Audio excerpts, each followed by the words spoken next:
Today we are jumping back into our Exodus series where we've been kind of tracing this theme of God being made known. And if you haven't been here for a while or joining us for the first time, the last few weeks we've been kind of going through Exodus 21 through 23, looking at the various laws in this section. And I know for a lot of us, when we hit if you're familiar with reading the Bible, or if you're not, and you kind of come to these weird sections of laws, we don't really know what to do with them. It's kind of a genre that we're not used to anymore, living in 21st century Oregon, and so it poses a challenge of how do we make use of this? And so we've looked at a sampling of these laws, some of them which feel like that they don't apply to us, and we looked at kind of the purpose of these laws was to help Israel learn to live right by one another. Or in other words, is what we'd probably know more known this as righteousness. That righteousness, the biblical idea of righteousness, is to live in right relationship with others, whether it be our animals or our families or our friends or our neighbors, and with God, right? And when we often hear of righteousness, we think of, we think of it as a connection with God, but and it is certainly that, but it's more than that. That righteousness is a way of being in the world as we relate to one another. It's a relational word. And as a result, the laws found in the Old Testament tend to be they look at our relationships. How do you live right with other people, especially in a world that's broken, right? Like all of us have been harmed, or our lives are complicated and messy. I know I can think of situations in my life that it just is like living in this world is not easy. And how do you live right by people in a messy world? And that's what it was kind of the hope of these things, so that as a result that the people would be able to reflect God to the world. And the laws of these laws were important because what at stake is that the community of God is reflecting on who God really is. The point of these things weren't to be arbitrary or random, but the point of these laws were that in that culture was to reflect God and his character to the world. Israel was created for this purpose, that they would be a kingdom of priests. What is a priest? A priest is a mediator, a person that goes in between God and others so that they could bring God's blessing to the world. That was kind of their purpose and their goal. But what's interesting about these laws is that it kind of assumed something that was kind of like a big assumption, is that they assumed that they were already in the land. So if you read these things, they kind of assume certain facts about their situation, which they didn't actually have. For example, because God's giving them these laws, we have to remember, as they're camping out in front of Mount Sinai in the middle of a wilderness. But those laws have to do with vineyards and cattle and property and debt and all these other things that they wouldn't have had at this particular moment. So God was kind of giving them a foretaste of their future. These laws were for the future. And certainly some of them could have applied to them directly right then and there, but for the most part, these were forward-looking. And we need to keep this in the back of our minds because this is all looking forward and pointing to the promised land. And this is kind of, it traces us back, because this is what we have to remember, that the people of God, Israel, has left Egypt. They're camping in the desert right now, but they're going to the promised land. But this is kind of like a narrative that has taken 400 years. This has been a long time coming. And we need to keep this in our minds when we hit our verses this morning, because I'm going to kind of skip the rest of the laws, and we're just kind of go to the end, the conclusion of these laws that kind of form a hinge point in our story. So we also have to think that Exodus is a story, and so that while we're given these laws, they're in a narrative. And so we're kind of hitting this next narrative beat where we're going to end one section, these various laws, and then we're going to go to the next big section in the book of Exodus, which kind of takes up the bulk of it, and it's the instructions and the building of the ark and the tabernacle, and we'll spend some time looking at those things. But this morning, we're going to touch on this particular end, this conclusion of this law section. Let me change my... In our verses this morning, we see God reminds his people about his promise about the promised land. So if you have your Bibles, please turn them to Exodus 23 through 20 through 33.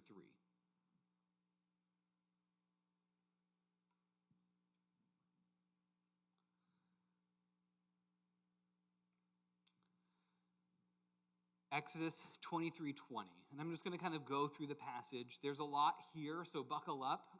There's going to be some uncomfortable moments so we're going to go through these things, and sometimes it's one of the good things about going through the Bible kind of verse by verse is it forces you to confront certain things that you might not want to otherwise confront. So we're going to kind of get into some weeds here. It's going to be good. So verse 20, "See, I am sending an angel ahead of you to guard you along the way and to bring you to the place that I have prepared. Pay attention to him and listen to what he says. Do not rebel against him. He will not forgive your rebellion, since my name is in him. If you carefully do what he says and do all that I say, I will be an enemy to your enemies and oppose those who oppose you. And my angel will go ahead of you and bring you into the land of the Amorites, the Hittites, the Perizzites, the Canaanites, the Hivitites, and the Jebusites, and I will wipe them all out." I probably screwed up the names of these things. Alan's probably going like, "Nope, that's not how you pronounce that."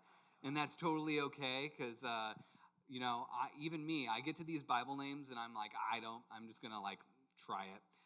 So if you feel like you never know how to pronounce these things, either do I. So you can give yourself a pass. So anyway, back to the text. Here I think it's important to see something here, is that God is reiterating his promise to bring his people to the promised land. And we need to remember this because the people, when they crossed the Red Sea and to go down into the desert, this was not like the fastest, easiest way for us to get there, right? It should have only taken a couple weeks to get to Israel, but God's not taking them on a linear path, and instead has led them into the wilderness. And what are some of the things that we remember? That they were starving to death for a while, and then God provided a miracle, and then they were dying of thirst, so then he made water, and then they've had all this conflict with these other tribes. And so this trip has not been easy. And I think at the back of their minds, I'm sure that there is this question is, what is this God doing, and where is he taking to us? And a kind of a repeated theme is that, have you just brought us out here to kill us in the wilderness? Because the wilderness, we have to remember, is a setting of death, right? This is not I know that a lot of times when we think of wilderness, we think of nature and restorative beauty, right? We go to a state park and we're like, oh, I feel so good. This was not their experience. The wilderness was a scary place. I don't know how many times I bring everything back to the Lord of the Rings, but it's like going in the Lord of the Rings, forests were dangerous places. There were scary places and places that you shouldn't go. And it's kind of like that. The forest of Fangorn was not a good place to go. This is what they would have imagined for the wilderness. This is a deadly, scary place. Yeah, and so are there, and they've been staying there in the middle of this desert. Not good. And so God is reiterating his promise that I have not forgotten you in the wilderness. Now, I think it can be also easy to get lost with all the details of the angel. I don't know how many of you, I hear this and I'm like, man, what is this exactly? What does it represent? And what does it mean? I have all these questions about this angelic figure. And this is stuff that Bible nerds probably, we debate about all the time. Here, I think that the important thing is we need to see that it's connected to God's presence. That this is a stand-in for God's presence. Because while we don't necessarily know what it we see that it's really like a stand-in for God. Because in the rest of the book of Exodus, we see this angel appear in some key moments. For example, the first time he shows up is with the burning bush. I know that when we think of the burning bush, we just think it was like God just there, but they talk about that the fire itself was an angel, which is a curious thing. But when we think of the story, we just remember, oh, that was God speaking to Moses in the fire. We don't typically think that there was an angel there. Again, another time that this angel shows up is as a pillar of fire that stands between Israel and the Egyptians, right? The Egyptians are trying to kill the Israelites, or at least take them back, and he stands in the ways and guards them so that Pharaoh is not able to pass through, and protects them so they get to the other side. And then and we see that this manifestation, this angel, is very connected with God's presence and his protective presence for the people. And this is just what God's promising them, that his protective presence will be there with his people going into the land, that he will not abandon them, that during this period he will guide them and guard them from the wilderness into the promised land, but not just to the promised land, but as they kind of come into the promised land. God is not going to forsake them in the wilderness. And I think for all of us, we can take deep comfort in this, because if we take a step back and try to apply this to our life, I think a lot of us can identify with this feeling of, like, where is God when, like, the tough things are happening in my life? When I feel like I am in a quote-unquote wilderness moment where, like, God, where are you leading me? Like, I thought that you had me, but my life is really difficult. I lost my job, or I got this health scare, or, I got this, this person I love has this terminal illness. I think that all of us at some point kind of enter into our own kind of metaphorical wilderness of sorts. And we have to ask our question, like, God, what are you doing? And I think something that we can do is we can recognize that God's not abandoning us, that God is with us and he will guide us. And what we confidently can say is that Jesus Christ is with us and he can guide us. As friends, we believe that through the power of the Holy Spirit, Christ still speaks to us today and can guide us, right? It says, listen to his voice. And I don't think that God is done speaking to us. That God can still lead us day in and day out, maybe in small ways, maybe in big ways, but maybe sometimes it's not as audible as we would like it to be, but he is still guiding us through. And this is, I think this is key, that the spiritual life and the way of being a Christian is less about decision making, right? Making like the wisest decision as possible, but it's about discernment, discerning where the Spirit is leading. We don't need to come up with some plan B when A is not working out for a while. And to kind of give you some context here, Israel sticks around at Mount Sinai for a year before they even get on to go down the road. And then, so it's just God takes his time sometimes. Sometimes we're stuck in the wilderness for a while. And then after their disobedience, they stay in the wilderness for another 40 years. But God, so while it might be a while for God to fulfill his promises, he always fulfills his promises. And he never abandoned the people. He does take them to the promised land eventually.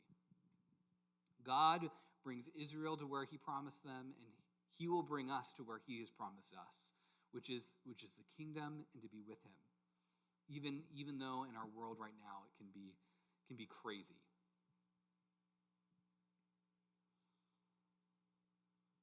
And that God will be with us as we even experience our enemies, right? That we hear in the language here that God is going to deal with the enemies and drive out the enemies out of the land that God's going to give them. Now, I kind of want to touch on something that's really important, and it's kind of like the big elephant in the the room when it comes to these verses. And it's the conquest narratives, right? That you'll kind of see that God's going to promise to drive out the people, and I will utterly destroy them. And I don't know about you, but these are the verses that I struggle with the most. Like, I just don't know what to do with them. They concern me, and I don't quite understand like what to make of them. What do we make of God telling Israel to wipe out these people and to eliminate them from the land? And then so there's that question. And then how do we then apply these things to our life?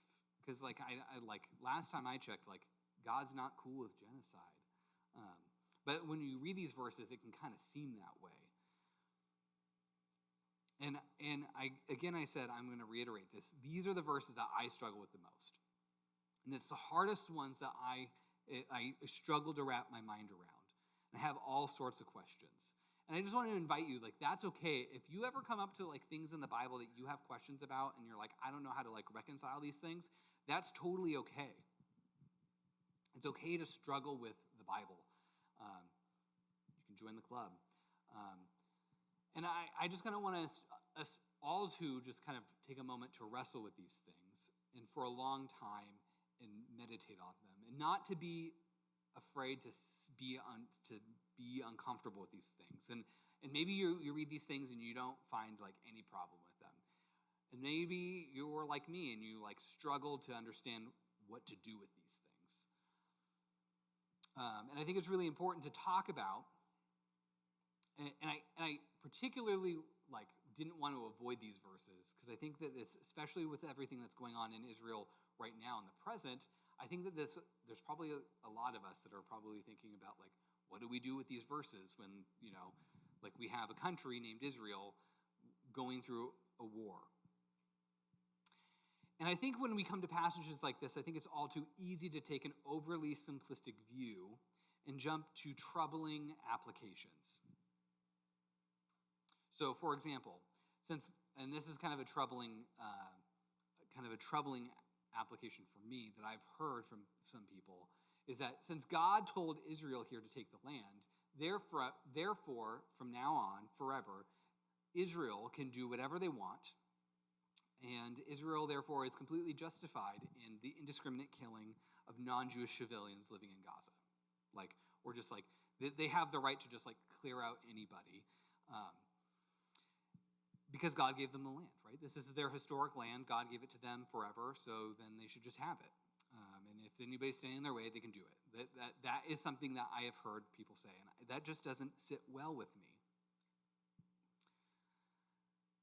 And the reason being is that this lands you closer to like genocide and ethnic cleansing than just war. As Quakers, we don't support war. Yet, as a Christian, or you know, depending on your background, you may believe that war is justified in some regard, and this is called kind of just war theory. I know this is going to kind of go in the weeds, but a little bit. But and this is kind of what just war theory is all about. That while war is terrible, sometimes it's necessary, and so you want to do it in the most moral way possible, and to rein in the abuses that comes from the evils of war, right? We can all recognize that war does terrible things. A lot of evil things happen in war, and so we want to mitigate those things as much as possible. And one of the pillars of just war theory is it's not only just the right to go to war, but the right behavior in war.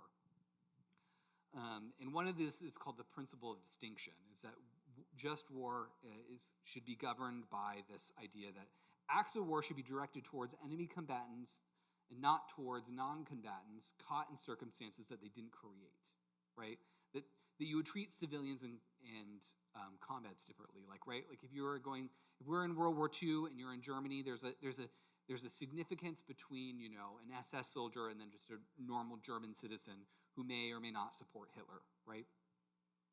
And as a result, that if you're going to have kind of a just war, this prohibited acts of, you know, bombing civilian residential areas, hospitals,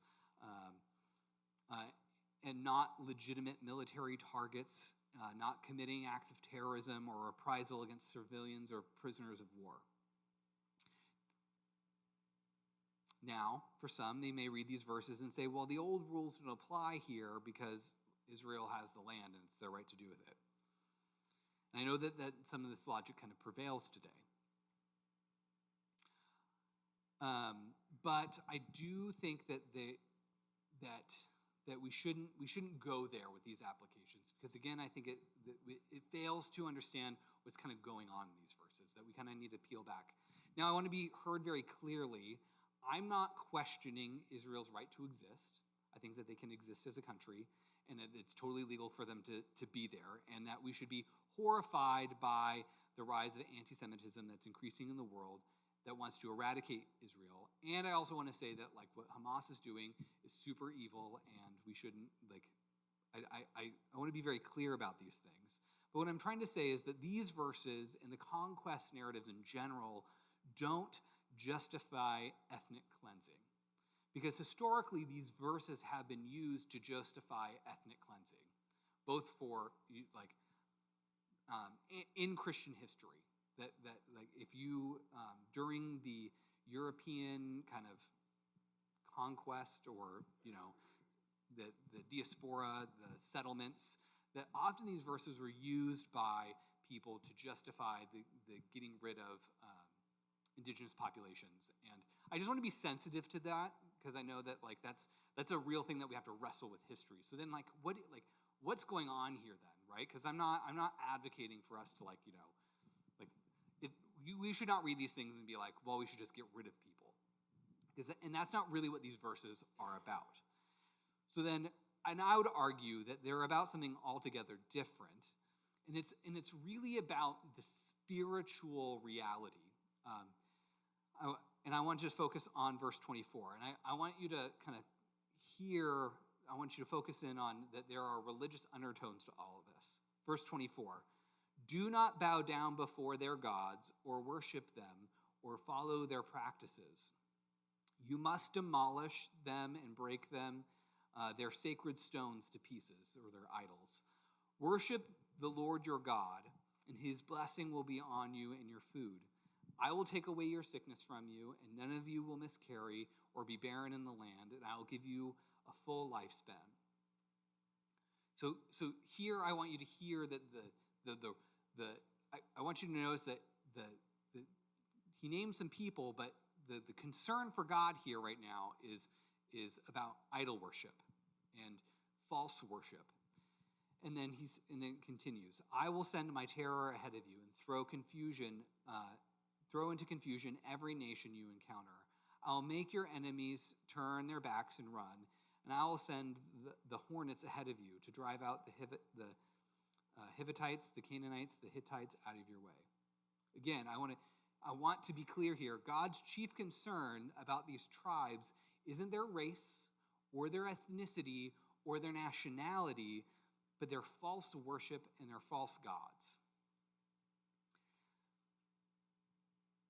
And I just really want to highlight how I want to see how God is warning not to bow down to their gods, follow their practices, and to worship him. Like this is the big concern. And this kind of ties in with a bigger concern throughout the Old Testament, that like really idolatry is like the main concern that God has. That God's concern is that people, humanity in general, regardless of what ethnicity you're a part of, will not engage in false worship. And there's a lot of this language that is kind of an echo back to the Garden of Eden. And this is kind of important to kind of keep in mind, that this is kind of like thematically linked. So in the Garden of Eden, God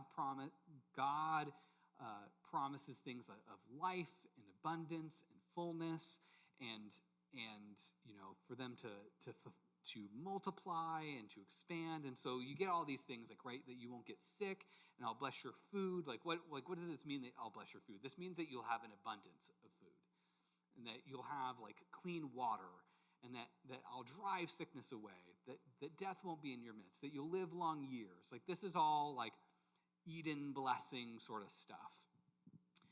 But if we remember the Garden of Eden, there was a problem in the garden, right? The garden wasn't a perfect place. In the garden was a serpent that try to lead God's people astray, or just lead people astray, and so that they could set themselves up opposed to God. And then when they did that, they brought death into the world, and it was no good, right? And then what do we see after that? We see violence and all sorts of evil things kind of show up very closely right afterwards, right? And then you see kind of humanity kind of descend into awful, awful things, and then you get to the flood, right? And so God's kind of, he sees that this land that he has, this promised land, is filled with like metaphorical snakes here, that it's filled with idol worship and kind of this, and not that the people themselves, like people are the snake, but that they are being snake-like by following the snake, following idol worship. And there's an implicit understanding here between the people groups and their connection with false religions and practices associated with them that God didn't want. And God is trying to not only liberate his people, but liberate the land and to free it from evil, essentially. And so, and God is really at the, I think, the heart, wanting to get rid of evil practices that are occurring. And what's interesting here, too, is that in Genesis, we're told that when God promises Abraham the land, he says that he's going to wait for so many years because he's going to let the land get filled up with sin. That he has patience for the people who are living there and doesn't want to like get rid of them too early. And what we see here is that God is long suffering. This is Genesis, I believe, 15, where that he's being patient with the people there. And I think ultimately is that God they would experience some sort of repentance, but it doesn't happen. And then they're allowed to live until a cleansing judgment, much like the flood, would come. But here it's in a different mode. The passage here is primarily focused on the theological and not the geopolitical, right? That God is more worried about the spiritual, the spiritual rather than the physical here. Now they're interconnected, but I don't think that God's not hating them because of their ethnic practice, because their ethnicity, because God created everybody, right? This isn't a Israel versus Canaan conflict based out of their ethnic identity. I want to make this very clear. Because there are many Canaanites who come to recognize the God of Israel as the Lord and join the covenant people. A big example of this is Rahab in the book of Joshua. But I also want to point out, even in the book of Exodus, we see this same kind of thing occur. That during the Passover, when God sent for the plague of the killing of the firstborn son, and he sends the destroying angel, he didn't target the Egyptians because of their ethnicity and spared the Hebrews because of their ethnicity. And even though that it kind of can come off that way, rather it was the people who were spared were the only the ones who believed and follow God's instruction for the Passover. So there could have been Hebrew people who didn't obey and they lost people. But what's very clear in the text, and it's kind of a throwaway verse, is that there were Egyptians who were saved during the Passover, that they had turned from worshiping their gods to worship the Lord, and that they left with the Hebrews out of Egypt. And so that they were told that there was a mixed multitude of people who left. And so that's kind of like, we need to kind of keep this in the back of their minds, that God's not discriminating people based off of based off of their ethnicity, but their hearts in worship, and like where they have their ultimate allegiance. Is it these other gods or Yahweh? God's main concern here is right worship, because, and this is kind of the biblical idea here, is that false worship always leads to death. God wanted to defeat the gods of Egypt because their system was dehumanizing, right? That the only people who were made in the image of God were, Pharaoh, and everybody else were kind of like, could be slaves, and it's totally fine. And and their worldview justified the mass murder of God's people. That's kind of problematic. And even in the land, we see that, these Canaanite groups who had the cases of like Sodom and Gomorrah, which was in the land of Canaan. We also get the horrors of, child human sacrifice and other deeds. And I just want to point out that false religions and false ideologies usually end up in death in some way, shape, or form. And I think it's God's ultimate desire for all of us to be freed from false ideologies that lead to death. That he wants us to flourish, and that we flourish best when we follow him. God wants us to live in flourishing communities, wants us to live our best lives, but that comes only living in his ways. That God made the world a certain way, and when we live in that we then experience him fully, and the world fully, and ourselves fully.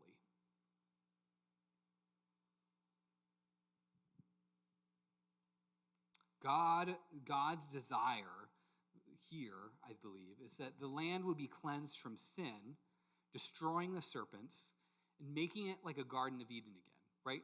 And there isn't and it's not a coincidence that the Bible ends with all this garden imagery, right? That like when you see heaven come down from heaven, the New Jerusalem coming down, it's connected with trees and living water, and this is all like Eden imagery, right? And but this is like a perfected version. Like there's no more evil serpents around. God's desire is that his Eden blessing would fill the world. God is more inclusive here than I think that we tend to want to give him credit for.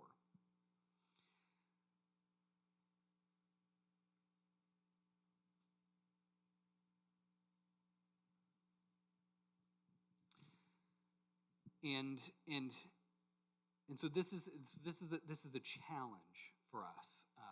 So like, well, what do we do with this then? Because clearly that this is like how do we square the circle? How does this apply to our lives? Because like we don't necessarily live in the promised land, right? And we're Christians, and so what are we supposed to do? Well, I believe that the Lord has a vision for the world that doesn't just stop with the land, right?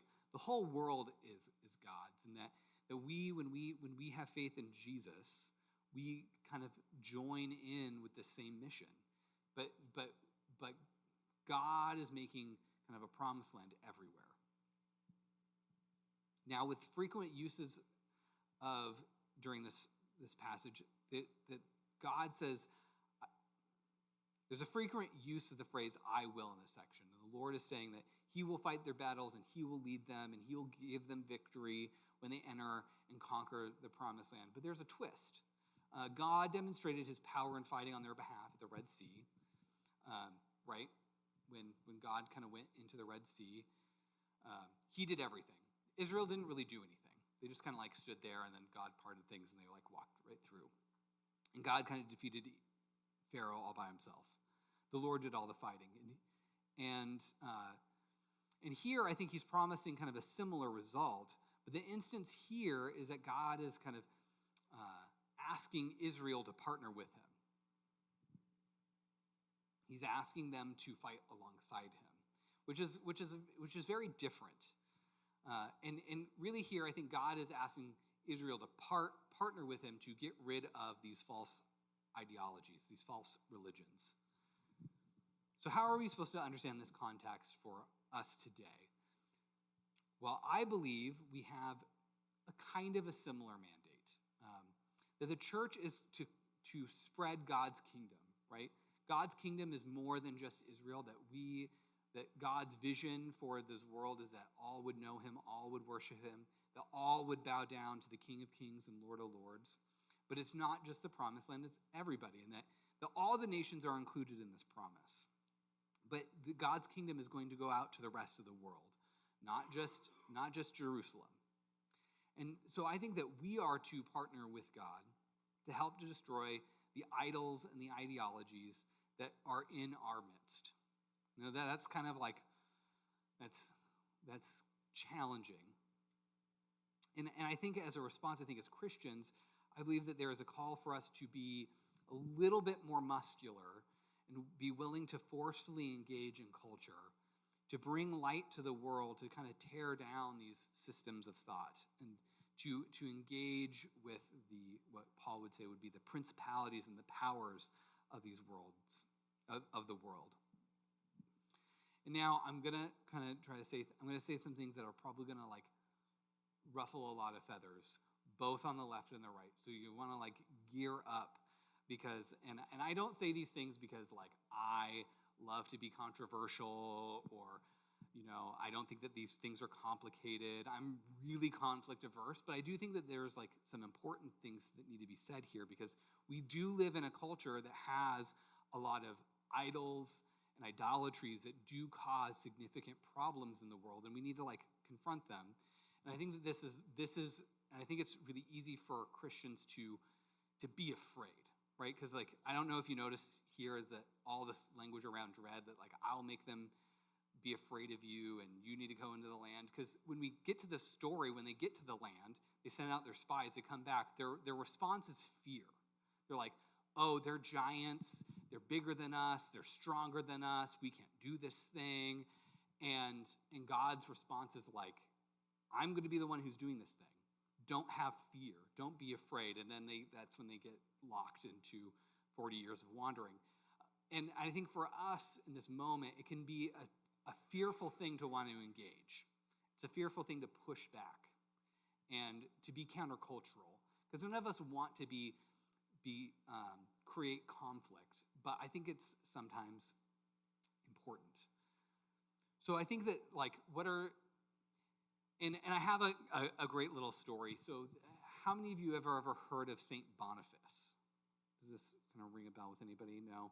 Okay, so St. Boniface was a Anglo-Saxon Christian from England who went to go be a missionary to the Germans, so modern-day Germany area, before Germany was Germany, because Germany didn't become a country till the 1800s. But so he was a missionary to the Germanic tribes. And they were, worshiping their false gods. Particularly, St. Boniface goes to this one town, and they're worshiping Thor, the thunder god. And there was a tree there that they would do sacrifices to once a year. Sometimes in pictures you see, if you look at artwork, there's they'll sacrifice animals. But it wasn't uncommon to sacrifice human beings at this tree either. So St. Boniface, what he does is he picks up an axe and he goes with his entourage, and they're trying to convince him bro, don't do this. This is going to cause conflict. They're going to come kill us. Don't do this. This is not the way we should do things. And he's like, no, I'm cutting down that tree. And he tells everybody in the town that he's going to do this. And he kind of assembles everybody on the day that they're supposed to sacrifice everybody. And he's just like, I'm going to cut down this tree. And if Thor doesn't kill me, then you know that he's not powerful. So he's like, I'm gonna wage war with Thor right now. You can attack me, Thor can strike me dead with his lightning, and if not, you got your answer here. So then he starts hacking away at this tree, hacking away, and people are horrified, right? And because it's deeply troubling, and he cuts down the tree, and this town kind of then converts, and it's just this moment, and to this day that St. Boniface, one of the things that he's associated with is an axe. It's kind of, you see his iconography, it's normally associated with it.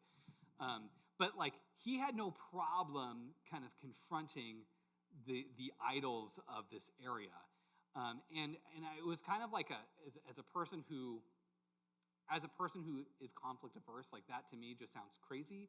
That I identify with his friends being hey, Boniface, we should probably consider doing a different thing, maybe we should just become more friendly to the people. And he's like, no, we got to challenge these things. And I do think that in our cultural moment, we have lots of idols and ideologies that are poisoning us, and we might not necessarily think of it that way.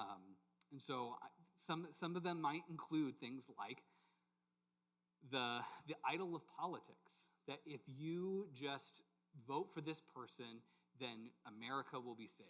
I know in our political climate right now, both sides are basically saying that, like, if you vote for this person, then therefore, like, if you don't vote for this person, like, America will fall to either become like a fascist dictatorship or a communist hellhole, and like the savior of America belongs with either Joe Biden or Donald Trump. But you might be going like, man, like, I don't like either of them. They're kind of problematic. But here's the truth. Like, you don't have to vote for these people, right? And as Christians, this is our countercultural message, is that God's in control, that Jesus Christ is Lord, and that whatever happens in America, like, in the end, like, is God's sovereignty. Like, we can trust God's sovereignty, so we don't have to vote for somebody who we just don't genuinely like or we find problematic, right? But so many of us get wrapped up into the idol of politics and spend so much time consuming things like MSNBC or Fox News, and it causes conflict with people. I know so many people who, like, lost friendships, lost family members over the 2016 election. And like, that's a problem. And the church needs to be countercultural. So there's that idol. We have the idol of bodily autonomy that says that I can do with whatever I want with my body, so long as, because like that's my freedom. And it goes along with saying that, like, the murder of unborn babies is a fundamental human right, because, like, I have bodily autonomy and I worship at that altar. Or it might be the idol of sexual identity that says it's totally okay to mutilate normally functioning children's bodies because of a feeling, and call it the name of healthcare. That's because last time I checked, like, we don't, like, cut off an arm that's perfectly normal. It might be the idol of guns in the Second Amendment. In America, I think that there is a role in America that guns plays that says that, like, that we treat it almost like the second commandment in some circles. But the last time I checked in the Bible, it says, "Thou shalt not kill" is one of the 10 Commandments, not "Thou shalt carry a concealed carry." And Jesus told us to love our enemies. And that we have a problem in our country where, like, lots of people die of gun violence. And it's not just like mass shootings here. I'm talking about, like, people dying of suicides, which is like the leading cause. But even in our city, we have so much problem with gun violence. And I understand it's more complex than simply just, like, getting rid of guns. And so I'm not saying that, like, if you own a gun that it's a bad thing. But, like, the fact that we can't even have a conversation around, like, maybe that we can cut back, kind of, I don't know. Like I said, this is probably going to offend people on both sides of the aisle. All I'm saying that the church needs to be countercultural. That there are idols in our culture that makes us too much like our neighbors, and that the kingdom is a radically different place, and that God is calling us to be different than our neighbors, and that's hard. And being willing to confront our neighbors on things. Doing so in love. We need to witness to the truth and tear down idols, even if it feels risky. And because God's desire here is, like, also, he told them not to blend in. In the New Testament, God asks believers to get up each morning and put on our spiritual fatigues, to take up the spiritual sword and shield and go engage in a spiritual fight.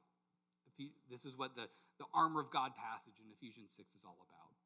Yet what we see here in the New Testament, victory doesn't look like cultural domination or owning an opponent, owning the libs, owning the conservatives. And it's not even killing at all. There's a radical commitment in the New Testament of nonviolence. Victory looked like this: faithfulness to the way of Jesus, faithfulness to living the way Jesus lived, and nonviolently loving our enemies and being witnesses to the truth. Because the war that we're waging isn't flesh and blood. It's not for, It's not for America. It's not for Israel. It's not for name your physical location, but for the kingdom of God. In that our war is in spiritual realities. It's the defeating of sin in our lives, right? Like we need to confront our own idols first, right? That we all carry things that we either fear or we want to give us security, or the things that we love. That all of these things can become idols in our lives. That we base our lives around, and that we're supposed to get rid of these things and get rid of the lies of the evil one that takes up residencies in our soul. But that kind of gets conflated into culture around us, right? Like, as individuals, these desires kind of get bigger, and they lead us to do shameful and regrettable things. And it is a kindness to tell the truth even when it may hurt. I think that's hard. It's a hard word for myself. As again, I'm a conflict-averse person. I don't like talking about these things. I would rather just sit and do, but I don't enjoy stirring stuff up. But if I'm honest, I am fearful. I'm fearful of what other people think. I'm fearful of hurting people. But I think that the truth is, the beauty here is that the Lord goes before us, giving us courage to engage.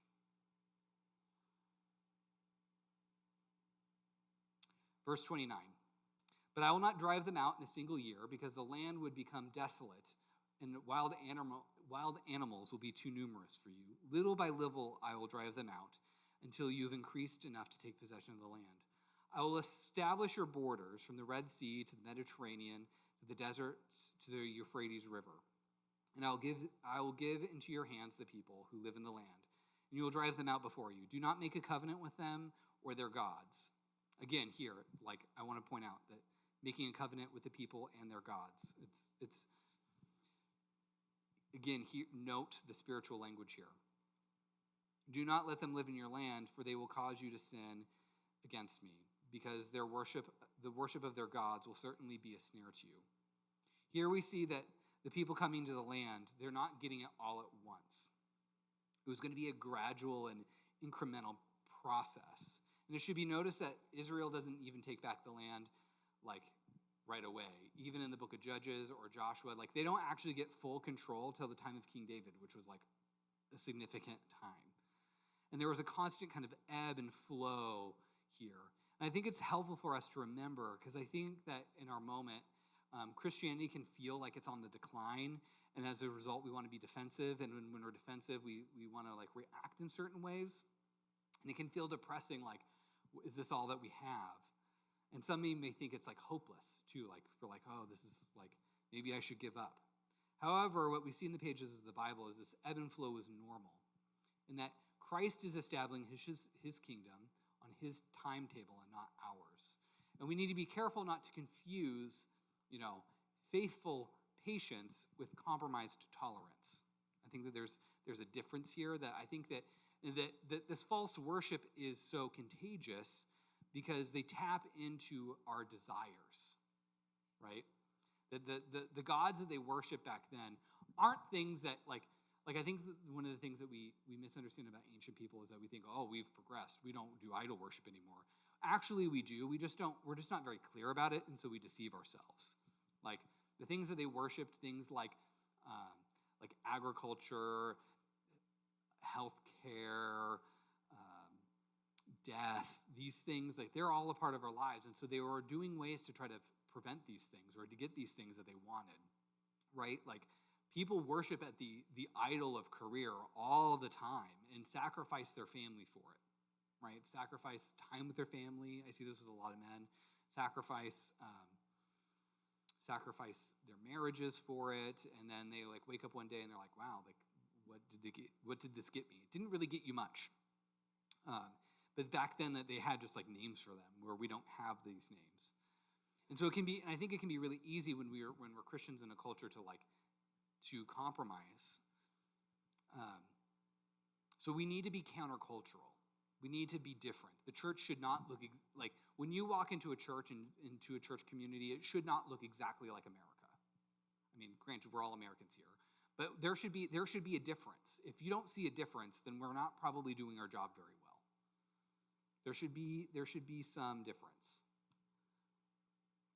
It's easy for us to be seduced by the ways of thinking in the world because we're constantly bombarded by it. And that they often sound right and sound true to us because they hit us at our weak points.